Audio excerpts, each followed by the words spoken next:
Item ಯಾವುದೇ ಇರಲಿ try ಮಾಡಿ ಆಚಿ ಚಿಕನ್ ಮಸಾಲಾ. ನೀಟ್ ಅಕ್ರಮದ ವಿರುದ್ಧ ಭುಗಿಲೆದ್ದಿದೆ ಈಗ ಆಕ್ರೋಶ. ದೆಹಲಿಯ NTA ಕಚೇರಿ ಬಳಿ ಉಗ್ರ ಪ್ರತಿಭಟನೆಯನ್ನ ಮಾಡಲಾಗ್ತಾ ಇದೆ. NTA ಕಚೇರಿಗೆ ಮುತ್ತಿಗೆ ಹಾಕಿದ್ದಾರೆ NSUI ಕಾರ್ಯಕರ್ತರು.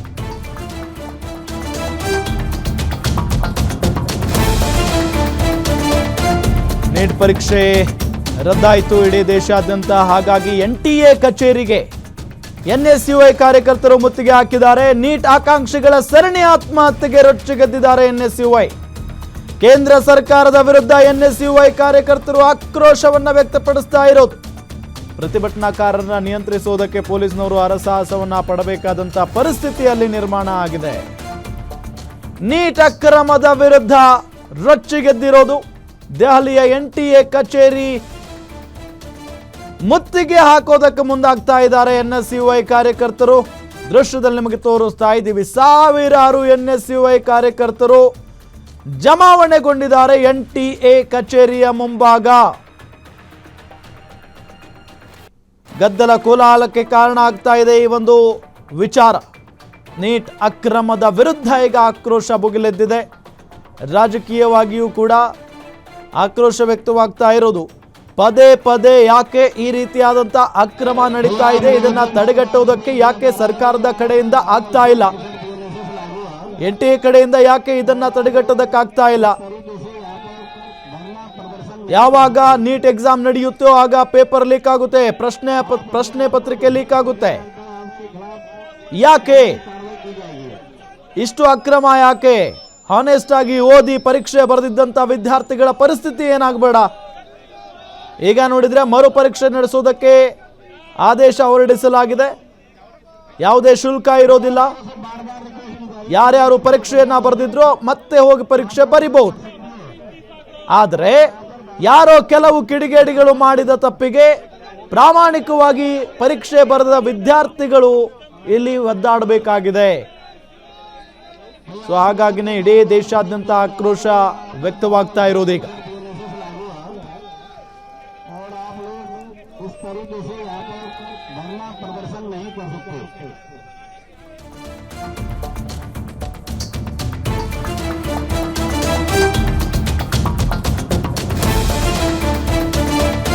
ಆತ್ಮಹತ್ಯೆಗೆ ಶರಣಾಗಿದ್ದಾರೆ 3 ಪರೀಕ್ಷಾರ್ಥಿಗಳು. ಉತ್ತರ ಪ್ರದೇಶ, ದೆಹಲಿ ಮತ್ತು ರಾಜಸ್ಥಾನದಲ್ಲಿ ಆತ್ಮಹತ್ಯೆ ಮಾಡ್ಕೊಂಡಿದ್ದಾರೆ. ರಾಜಸ್ಥಾನದ ಸೀಕರ್ನಲ್ಲಿ ಪ್ರದೀಪ್ ಸೂಸೈಡ್ ಮಾಡ್ಕೊಂಡಿದ್ರೆ 650 ಅಂಕ ಬರುವ ನಿರೀಕ್ಷೆಯಲ್ಲಿದ್ರಂತೆ ಪ್ರದೀಪ್. ನೀಟ್ ಎಕ್ಸಾಮ್ ಮುಂದೂಡಿದ್ದಕ್ಕೆ ನೇಣಿಗೆ ಶರಣಾಗಿರೋದು. ದೆಹಲಿಯ 20 ವರ್ಷದ ರಿಂಕು ಶರ್ಮಾ ಆತ್ಮಹತ್ಯೆಗೆ ಶರಣಾಗಿದ್ದಾರೆ. ಎಕ್ಸಾಮ್ ರದ್ದಾಗಿದ್ದಕ್ಕೆ ನೊಂದು ಹೋಗಿದ್ದ ವಿದ್ಯಾರ್ಥಿನಿ. ಉತ್ತರ ಪ್ರದೇಶದಲ್ಲಿ 21 ವರ್ಷದ ರಿತಿಕಾ ಶರ್ಮಾ ಆತ್ಮಹತ್ಯೆಗೆ ಶರಣಾಗಿದ್ದಾರೆ.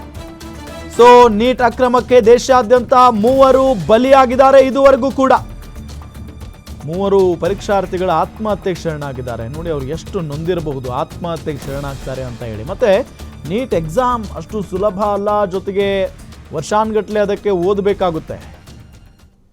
ಇಷ್ಟೆಲ್ಲ ಕಷ್ಟಪಟ್ಟು ಪ್ರಾಮಾಣಿಕವಾಗಿ ಪರೀಕ್ಷೆ ಬರೆದು ಮತ್ತೆ ಈಗ ಈ ರೀತಿಯಾದಂಥ ಅಕ್ರಮ ಆಗುತ್ತೆ ಅಂತ ಅಂದರೆ ಸಹಜವಾಗಿ ಇನ್ನು ಮುಂದೆ ಓದೋದಕ್ಕೆ ಅವ್ರಿಗೆ ಶಕ್ತಿ ಇರಲ್ಲ, ಆರ್ಥಿಕವಾಗಿ ಅವ್ರಿಗೆ ಶಕ್ತಿ ಇರಲ್ಲ. ಸೊ ಹಾಗಾಗಿ ಏನಾಗುತ್ತೆ, ಬಡತನದಲ್ಲಿ ಬೆಳೆದಿರ್ತಾರೆ, ಭಾಳ ಕಷ್ಟಗಳಿರ್ತವೆ. ಇದೆಲ್ಲದರ ನಡುವೆ ಮತ್ತೆ ಇನ್ನೂ ಅದಕ್ಕಾಗೇ ಕೂರಬೇಕು, ಬೇರೆ ಕೆಲಸಗಳನ್ನು ಮಾಡೋದಕ್ಕಾಗಲ್ಲ. ಸೊ ಬಹಳಷ್ಟು ಅಂಕಗಳು ಬರ್ತವೆ, ಈ ಬಾರಿ ನಾನು ಪಾಸ್ ಆಗ್ತೀನಿ, ಏನೇನೋ ಕನಸುಗಳನ್ನು ಇಟ್ಕೊಂಡಿರ್ತಾರೆ ಪಾಪ. ಈಗ ನೋಡಿದರೆ ಈ ರೀತಿಯಾದಂಥ ಅಕ್ರಮ, ಯಾರೋ ನಾಲಾಯಕರು ಮಾಡಿದಂಥ ತಪ್ಪಿಗೆ ಪಾಪ ಇಂಥ ವಿದ್ಯಾರ್ಥಿಗಳು ಬಲಿಯಾಗಿರೋದು ಭಾಳ ನೋವಿನ ಸಂಗತಿ ಇದು. ಇನ್ನು ಆತ್ಮಹತ್ಯೆ ಮಾಡಿಕೊಂಡಿರುವಂಥ ಪರೀಕ್ಷಾರ್ಥಿಗಳ ಕುಟುಂಬದ ಸದಸ್ಯರನ್ನ ಭೇಟಿ ಮಾಡೋದಕ್ಕೆ ಕೆಲವೊಂದಿಷ್ಟು ರಾಜಕೀಯ ನಾಯಕರುಗಳು ಕೂಡ ಹೋಗ್ತಾ ಇದ್ದಾರೆ. ಈಗ ಪರೀಕ್ಷೆ ರದ್ದಾದ ನಂತರ ಲಾಲ್ಬಾಗ್ನಲ್ಲಿ ಆತ್ಮಹತ್ಯೆ ಮಾಡಿಕೊಂಡಂಥ ನೀಟ್ ಆಕಾಂಕ್ಷಿಯ ಕುಟುಂಬವನ್ನು AAP ದೆಹಲಿ ಅಧ್ಯಕ್ಷ ಸೌರಭ್ ಭಾರದ್ವಾಜ್ ಭೇಟಿಯಾಗಿದ್ದಾರೆ. ಅವಳು ಹಲವಾರು ವರ್ಷಗಳಿಂದ MBBS ಕಾರ್ಯಕ್ರಮಕ್ಕೆ ಅಥವಾ MBBS ಪ್ರವೇಶಕ್ಕಾಗಿ ತಯಾರಿ ನಡೆಸ್ತಾ ಇದ್ಲು. ಇದು ಅವಳ ಕೊನೆಯ ಅವಕಾಶ ಅಂತ ನನಗೆ ತಿಳಿಸಲಾಯಿತು. ಪತ್ರಿಕೆ ಸೋರಿಕೆಯ ಸುದ್ದಿ ಬಂದಾಗ ಅವಳು ತೀವ್ರವಾಗಿ ನೊಂದು ಹೋಗಿದ್ಲು. ಅವಳು ಅಪಾರ ಮಾನಸಿಕ ಒತ್ತಡದಲ್ಲಿದ್ದಾಳೆ ಅಂತ ನನಗೆ ತಿಳಿಸಲಾಯಿತು ಅನ್ನೋ ನಿಟ್ಟಿನಲ್ಲಿ ಅವರು ಈ ಸಂದರ್ಭದಲ್ಲಿ ಹೇಳಿಕೆಯನ್ನು ಕೊಟ್ಟಿದ್ದಾರೆ. ನೋಡಿ, ಅವ್ರಿಗೆ ಭಾಳಷ್ಟು ವರ್ಷಗಳಿಂದ ಓದ್ಕೊಂಡು ಬಂದಿರ್ತಾರೆ, ಸಾಕಷ್ಟು ಶ್ರಮ ಪಟ್ಟಿರ್ತಾರೆ. ಈಗ ಏಕಾಏಕಿಯಾಗಿ ಅವರ ಆಸೆಗೆ, ಅವರ ಕನಸಿಗೆ ನೀರು ಸುರಿದು ಬಿಟ್ಟರೆ ಭಾಳ ಅವ್ರಿಗೆ ನೋವಾಗುತ್ತೆ. ಸೊ ಇದರಿಂದ ತಡ್ಕೊಳ್ಳೋದಕ್ಕೆ ಆಗದೆ ಈ ರೀತಿಯಾಗಿ ಸೂಸೈಡ್ ದಾರಿ ಹಿಡಿದು ಬಿಡ್ತಾರೆ 3 ಜನ. ಎಂಥ ವಿದ್ಯಾವಂತರವರು. ಬಟ್ ಈ ರೀತಿಯಾಗಿ ಮಾಡ್ಕೊಳ್ಳೋದಕ್ಕೆ ಹೋಗಬಾರ್ದಾಗಿತ್ತು. ಏಕೆ ಅಂತ ಅಂದರೆ ಜೀವ ಇದ್ದರೆ ಏನು ಬೇಕಾದರೂ ಮಾಡೋದಕ್ಕೆ ಸಾಧ್ಯ ಆಗುತ್ತೆ. ಬಟ್ ಈ ರೀತಿಯಾಗಿ ಜೀವ ಕಳ್ಕೊಂಬಿಟ್ರೆ, ಅಂದರೆ ಇದೊಂದೇ ಜೀವನ ಅಲ್ಲ. ಹೌದು, ಎಕ್ಸಾಮಲ್ಲಿ ಹಿಂಗೆ ಆಗಿದೆ ಅಕ್ರಮ, ಕೆಲವೊಂದಿಷ್ಟು ಕಿಡಿಗೇಡಿಗಳು ಮಾಡಿದ್ದಾರೆ, ಮಹಾ ತಪ್ಪು ಮಾಡಿದ್ದಾರೆ. ಹಾಗಂತ ಇದೊಂದೇ ಜೀವನನ? ಇನ್ನೂ ಭಾಳಷ್ಟು ದಾರಿಗಳಿರ್ತವೆ, ಮಾರ್ಗಗಳಿರ್ತವೆ, ಅದನ್ನು ಕೂಡ ಕಂಡುಕೊಳ್ಬೋದು. ಬಟ್ ಆತ್ಮಹತ್ಯೆ ಒಂದೇ ದಾರಿ ಅಲ್ಲ. ಏನೇ ಕಷ್ಟಗಳಿದ್ರೂ ಕೂಡ, ಏನೇ ಸಮಸ್ಯೆ ಆದರೂ ಕೂಡ ಅದನ್ನು ಎದುರಿಸಿ ನಿಲ್ಲಬೇಕಾಗಿತ್ತು. ಬಟ್ ಈ ರೀತಿಯಾಗಿ ಆತ್ಮಹತ್ಯೆ ಮಾಡಿಕೊಂಡಿರೋದು ನಿಜಕ್ಕೂ ಕೂಡ ಅವರ ತಂದೆ ತಾಯಿಗಳಿಗೆ, ಅವರ ಕುಟುಂಬಸ್ಥರಿಗೆ ಇದನ್ನು ಜೀವನ ಪೂರ್ತಿ ಅರಗಿಸಿಕೊಳ್ಳೋದಕ್ಕಾಗಲ್ಲ. ಸೊ ಹಂಗಾಗಿನೇ ಇವತ್ತು ಇಷ್ಟೆಲ್ಲ ಆಕ್ರೋಶ ಭುಗಿಲೆದ್ದಿರೋದು. NTA ಕಚೇರಿಗೆ ಮುತ್ತಿಗೆ ಹಾಕ್ಬಿಟ್ಟಿದ್ದಾರೆ ಈಗ NSUN ಅವರು. NTA ಕಚೇರಿಗೆ ಇವರು ಮಾಡಿದಂಥ ಎಡವಟ್ಟುಗಳಿಗೆ, ಇವ್ರು ಮಾಡಿದಂಥ ನಿರ್ಲಕ್ಷ್ಯಕ್ಕೆ ಪಾಪ ಅಮಾಯಕ 3 ಬಲಿಯಾಗಿದೆ. ಆ 3 ಜೀವಗಳನ್ನು ವಾಪಸ್ ತಂದು ಕೊಡೋದಕ್ಕೆ ಸಾಧ್ಯನಾ? ಯಾರು ಉತ್ತರ ಇದಕ್ಕೆ? ಯಾರು ಜವಾಬ್ದಾರಿ ಇದಕ್ಕೆ? ಪ್ರತಿ ಬಾರಿ ನೀಟ್ ಎಕ್ಸಾಮ್ ನಡೆದಂಥ ಸಂದರ್ಭದಲ್ಲಿ ಹೀಗೆ ನೋಡಿ, ಅಲ್ಲಿ ಆ ತಂದೆ ತಾಯಿಗಳ ಗೋಳಾಟ ನೋಡಿ. ಮುಂದೆ ಮಗ ಡಾಕ್ಟರ್ ಆಗ್ತಾನೆ, ಮುಂದೆ ಮಗಳು ಡಾಕ್ಟರ್ ಆಗ್ತಾಳೆ, ಏನೇನೋ ಕನಸುಗಳನ್ನು ಕಟ್ಕೊಂಡಿರ್ತಾರೆ ತಂದೆ ತಾಯಿಗಳು. ಈಗ ನೋಡಿದರೆ ಆ ಮಕ್ಕಳು ಆತ್ಮಹತ್ಯೆ ದಾರಿ ಹಿಡಿದಿದ್ದಾರೆ.